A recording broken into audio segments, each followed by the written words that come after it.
व्यक्ति सफलता प्राप्त करने के लिए पहले लक्ष्य साधता है, फिर योजना बनाता है, फिर मार्ग चुनता है और सदैव प्रयास करता है कि इस मार्ग में कम से कम बाधाएं, इस मार्ग में कहीं कोई चट्टान ना आ जाए, कोई गड्ढा ना आ जाए, कोई खाई ना आ जाए।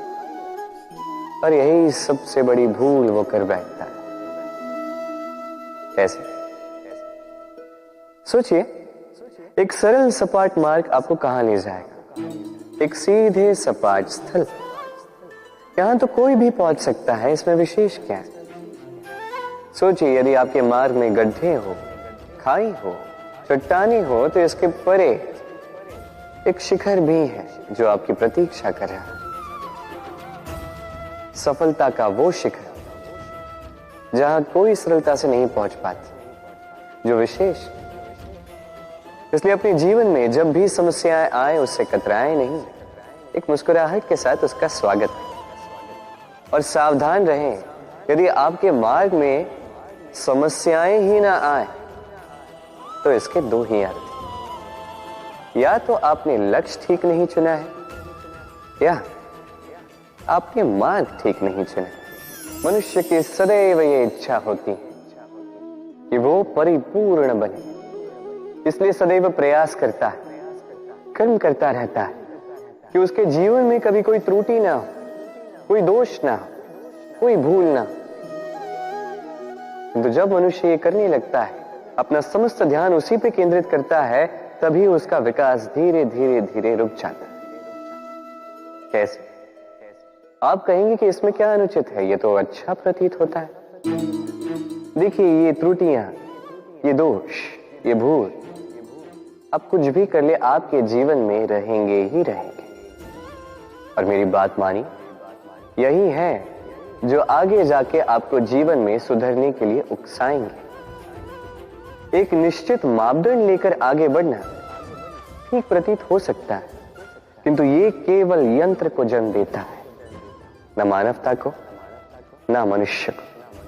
स्मरण रखिए, यदि आप आपके जीवन के द्वार हर एक भूल के लिए, हर एक दोष के लिए बंद कर देंगे, तो बस जान लीजिए कि समस्त सत्य ये भी बाहर ही रह जाएगा।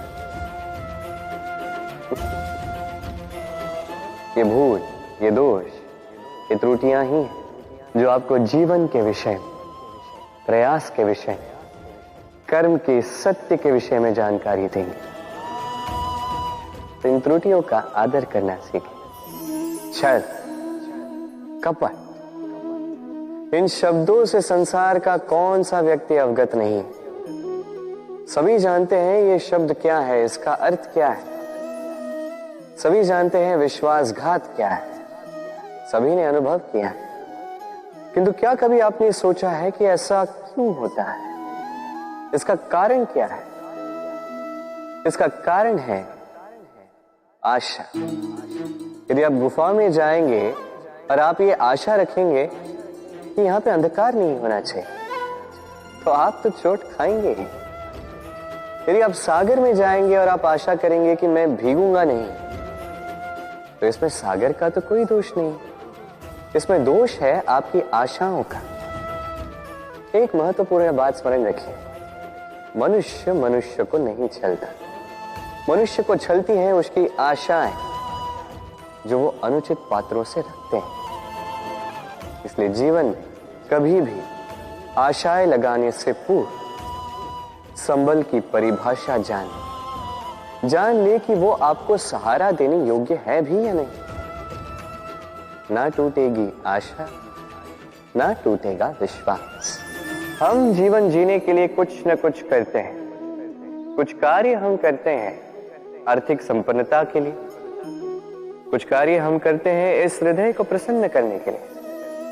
किंतु हम में से अधिकतर लोग ये सोच सोच के चिंता में रहते हैं कि जो कार्य हमने सोचा था वो वैसा नहीं हुआ, या ये कार्य पूर्ण नहीं हुआ, या काम की अधिकता को देखकर चिंता में आ जाते हैं।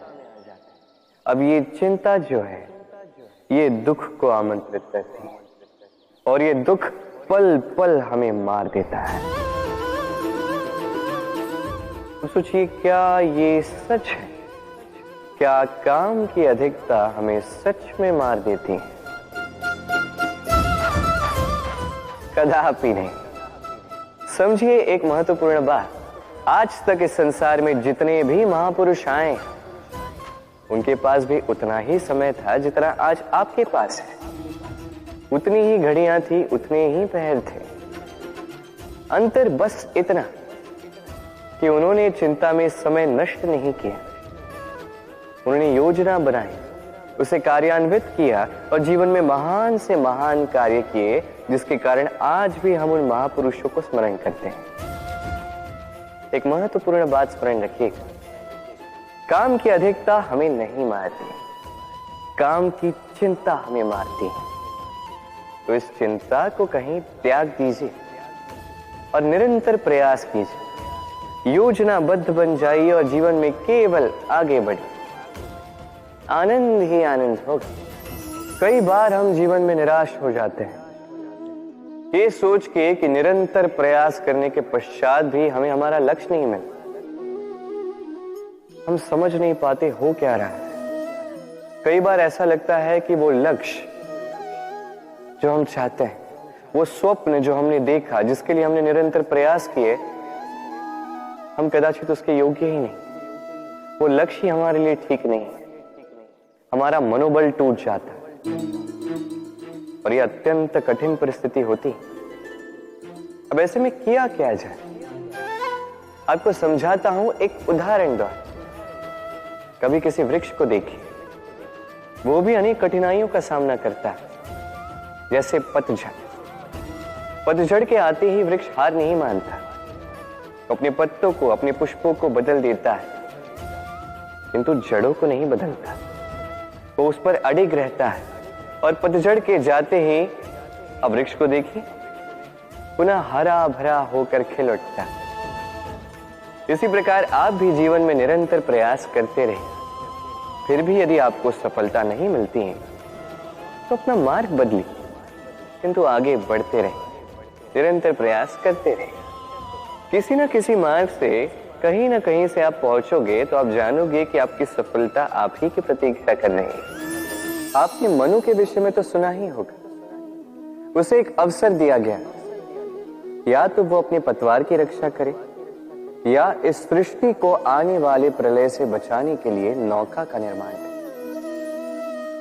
उसने अपना चयन कर दिया और आज हम सभी मनुष्य के नाम से जाने जाते हैं। ऐसा ही अवसर मिला श्री राम को भी, सीता को भी।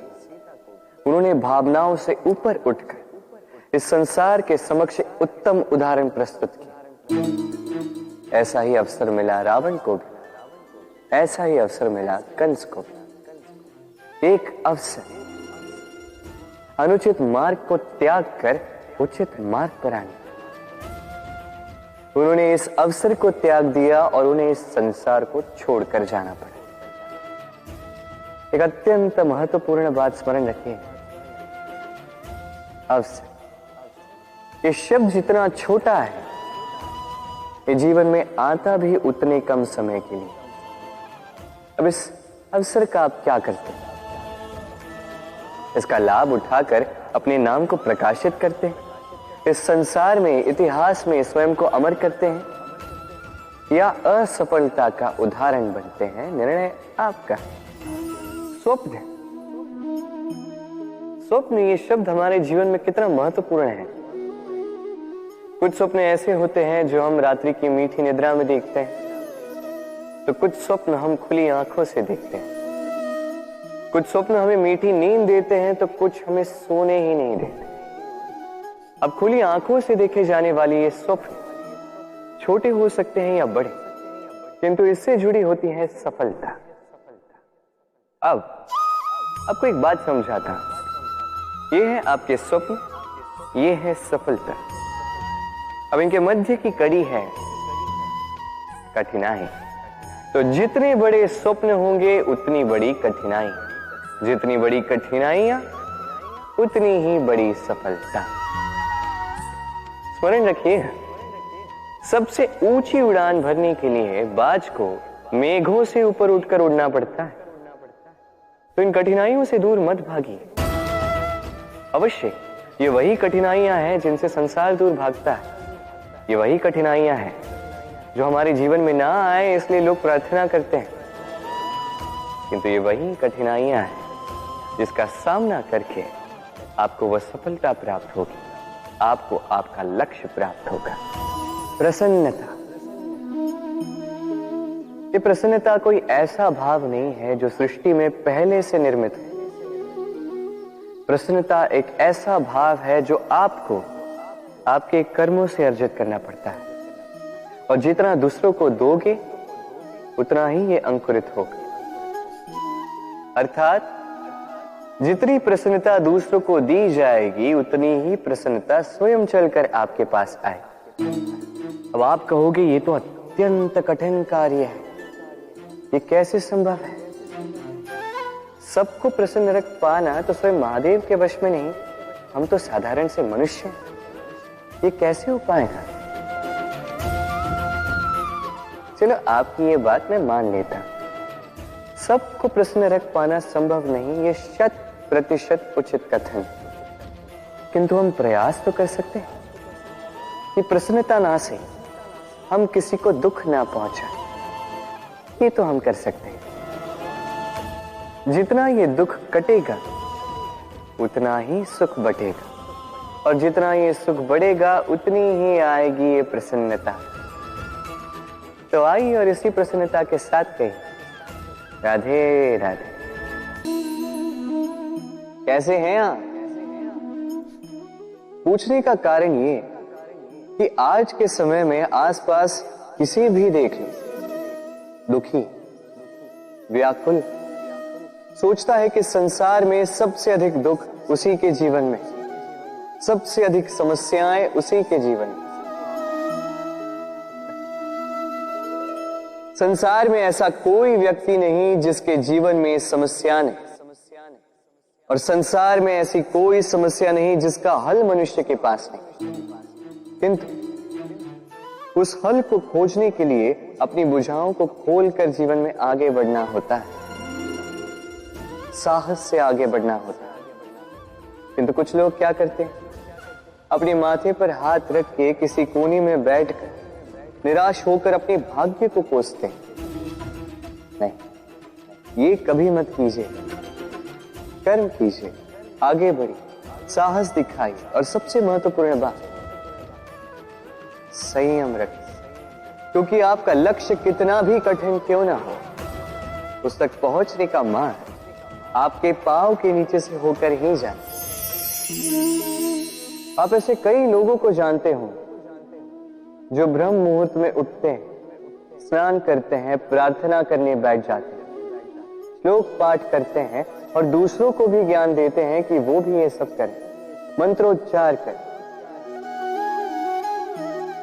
मंत्रोच्चार, निस्संदेह इसमें बहुत शक्ति होती है, किंतु ये शक्ति आपको तभी मिलेगी जब आप उस मंत्र में छिपी सीख आत्मसात करेंगे, अपने जीवन में उतारें, उस सीख को आप कर्मों में परिवर्तित करें, प्रेम से इस सद्ज्ञान को अपने जीवन में लाइए, इसका प्रयोग कीजिए, तब मिलेगी आप इस मंत्र की शक्ति। अन्यथा ये मंत्र पढ़ के कोई लाभ नहीं होगा। स्मरण रखिएगा, मंत्र की शक्ति उसे बोलने में नहीं, उसे अमल करने में है।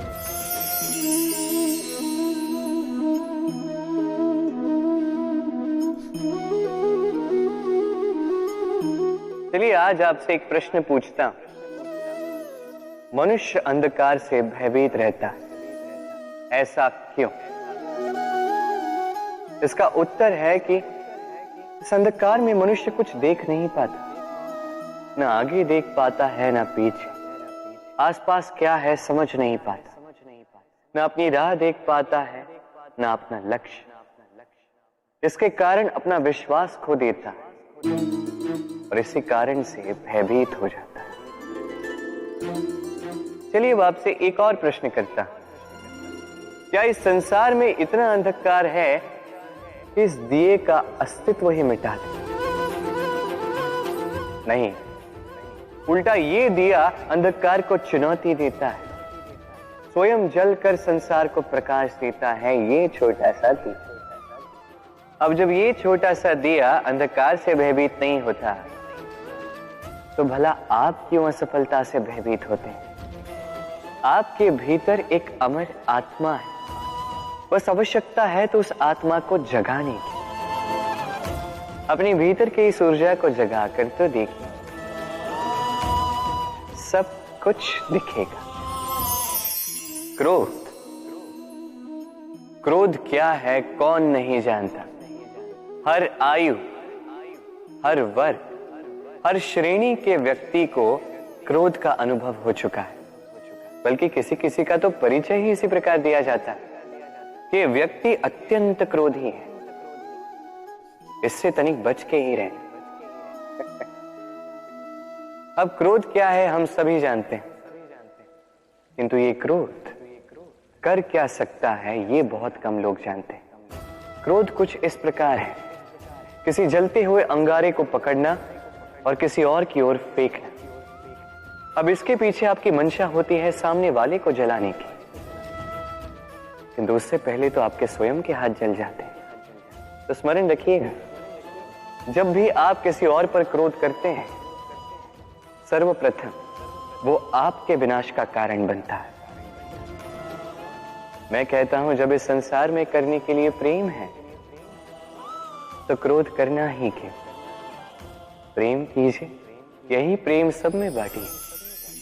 अक्सर हमारे पास एक बहाना होता है, एक खींच होती है कि संसार में हम करें तो क्या करें, जो हम करना चाहते हैं वो पहले ही कोई कर चुका है, हमारे पास तो कुछ करने के लिए ही नहीं है। यदि आपको उदाहरण दूं तो इन पूजा की थालियों को देखिए, पहले से ही सब कुछ सज्ज करके रख दिया गया है। अब ऐसे में हम सोचते हैं कि करना क्या शेष है, सब कुछ तो पहले ही हो चुका है। अब यहां पे समस्या कर्तव्य में नहीं, यहां समस्या हमारी सोच में। हम ये सोचने में समय व्यतीत करते हैं कि क्या हो चुका है। हमें ये सोचना चाहिए कि क्या करना अब भी शेष है जिसमें हम अपना योगदान दे सकते हैं।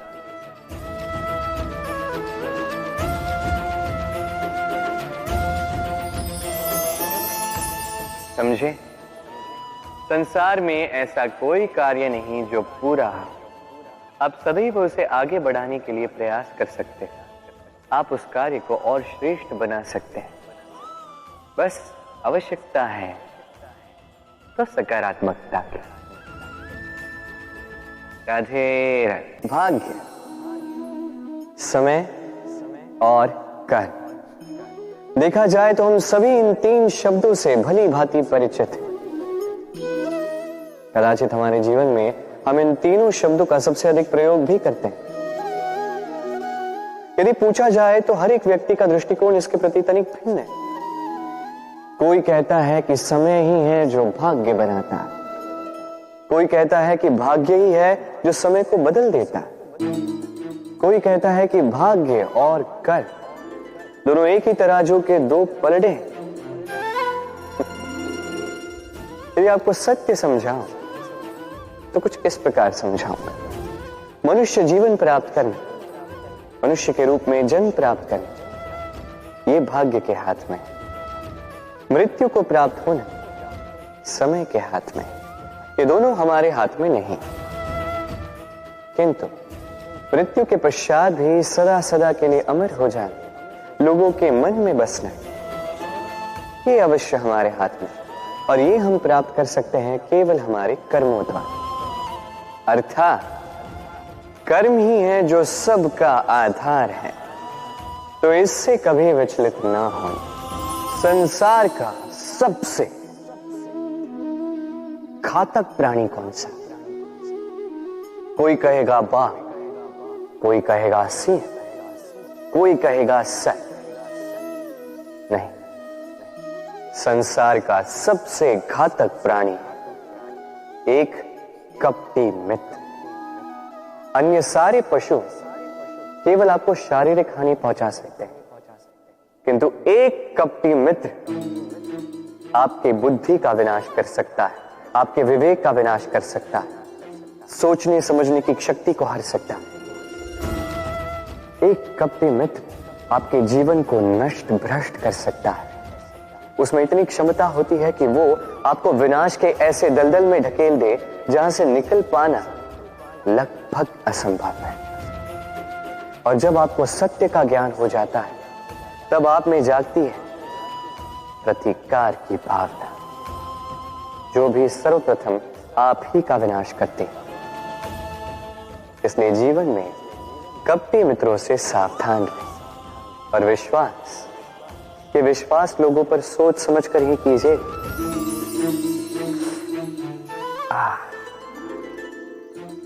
हाथ जल गया। अब आप कहेंगे कृष्ण यही तो होगा, जलते हुए कोयले को उठाने जाओगे तो हाथ तो जलेंगे ही। चलो इस संदर्भ में आप ये कहते हैं, क्या क्रोध के विषय में भी आप यही सब सोचते हैं? सोचना आवश्यक है, क्योंकि क्रोध भी इसी प्रकार है। हम सोचते हैं कि हम इस जलते हुए कोयले को उठाकर किसी की ओर फेंकेंगे, उसकी हानि होगी, किंतु सर्वप्रथम हमारे ही हाथ जल जाते हैं। ये क्रोध सर्वप्रथम आपका नाश करता है, आपके आनंद को छीन लेता है, आपके स्वास्थ्य को बिगाड़ देता है, आपके अस्तित्व को जला देता है। तो इस क्रोध से सावधान रहिए। संसार में कुछ लोगों की ये तीव्र इच्छा होती है, वो बस स्वयं का नाश करना चाहते हैं। कुछ लोग मदिरा पान में चोर हो जाते हैं, कुछ व्यसन करने लगते हैं, कुछ सबसे शत्रुता पाल लेते हैं। यदि आप अपना नाश ही चाहते हैं तो ये सब करने की आवश्यकता नहीं है, बस थोड़ा अहंकार पाल लीजिए। जी, आपने सही सुना, ये अहंकार आपको नष्ट कर देगा। ये कांटे की जितना भी नहीं चुभता, किंतु धार से आपको काट देगा। धीरे धीरे आपके सारे प्रियजन, आपके संबंधी, आपके मित्र, जिनसे आप प्रेम करते हैं, सभी को आपसे दूर कर आपको अकेला कर देगा ये अहंकार। यदि आप इस जीवन को जीना चाहते हैं तो विनम्र होना सीखें। यदि आप जीवन में स्वयं का नाश चाहते हैं तो अहंकार पालना सीखें। चयन आपका है, ये जीवन आपका है। कभी आपने किसी स्वर्णकार को देखा है? स्वर्ण उसका होता है, आभूषण बनाने की कला उसकी होती है, फिर भी वो बार बार स्वर्ण को गर्म करता है, हथौड़ी लेकर बार बार उस पर प्रहार करता है। इसलिए ताकि वो उस स्वर्ण को कुंदन बना सके, हर एक चोट के साथ उसमें छिपी खोट को निकाल सके। एक विवेकवान व्यक्ति को भी यही करना चाहिए। इससे पहले कि ये संसार चोट से आपको भंग कर दे, आप स्वयं में छिपी खोट को समझकर उसे निकालना सीखें। भले ही थोड़ी पीड़ा सहनी पड़े, ये कीजिए आप। यदि आपको कुंदन बनना है तो स्वयं को स्वयं का स्वर्णकार बनना ही होगा। देखिए इस घास को, कितनी कोमल, कितनी मृदु। यदि इस घास पर चलोगे तो पांव की पीड़ा ही हर जाए। इस पे सो जाओगे तो एक मीठी निद्रा आ जाए। किंतु यदि इसी घास को आप ठीक से नहीं पकड़ोगे, ये आपकी उंगलियां भी काट सकती। यही कोमल घास आपको चोट पहुंचा सकती। इसी प्रकार हर एक व्यक्ति जो धर्म के पथ पर चल रहा है, उसे चोट पहुंच सकती है यदि उसको धर्म के पूर्ण स्वरूप, उसके वास्तविक स्वरूप के विषय में ज्ञान ना हो। इसलिए जीवन में जो भी वस्तु, व्यक्ति या अवसर आए, उसके बल के विषय में, उसकी दुर्बलता के विषय में पहले जानकारी प्राप्त कर लें, उसके पश्चात ही निर्णय लें। ऐसा करोगे तो सफलता अवश्य मिलेगी। आपने कभी जीवन में सूर्योदय देखा होगा? कितना संतोषदायक, कितना ऊर्जादायक होता है। मन में एक नई प्रेरणा सी भर देता है, एक नई उमंग।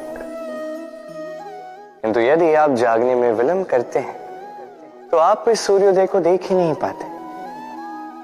अब इसी प्रकार होता है हमारे जीवन में अवसर। सूर्योदय की भांति।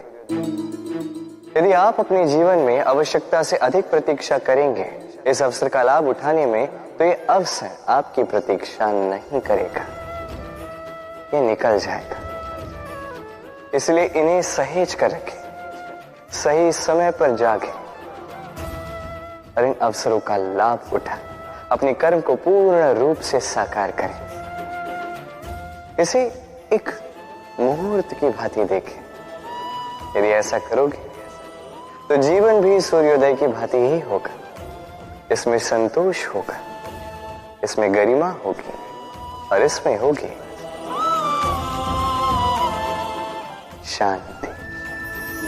हम जीवन में ऐसे कई लोगों को जानते हैं जो अत्यंत शक्तिशाली होते हैं, स्वयं की परीक्षा देने में कभी नहीं चूकते, अत्यंत कठोर होते हैं, दृढ़ निश्चयी होते हैं, किंतु फिर भी उन्हें सफलता नहीं मिलती। क्यों? क्या कारण है इसका? लौह पुरुष जैसा व्यक्तित्व होने के पश्चात भी उन्हें सफलता क्यों प्राप्त नहीं होती? अब इसका उत्तर स्वयं उनके व्यक्तित्व में छिपा होता है। लौह पुरुष, लोहा। आपने कभी लोहे को देखा होगा, अत्यंत बलशाली, अत्यंत कठोर, किंतु केवल तब जब वो शांत होता है, शीतल होता है। उसे गर्म कीजिए, आप पाएंगे कि वो इतना कठोर नहीं रहा। उस पर एक छोटा सा प्रहार कीजिए और उसका आकार ही मुड़ जाता है। समझ? यदि आप भी जीवन में अपने बल से, अपने निरंतर प्रयासों से कुछ बड़ा करना चाहते हैं, तो सर्वप्रथम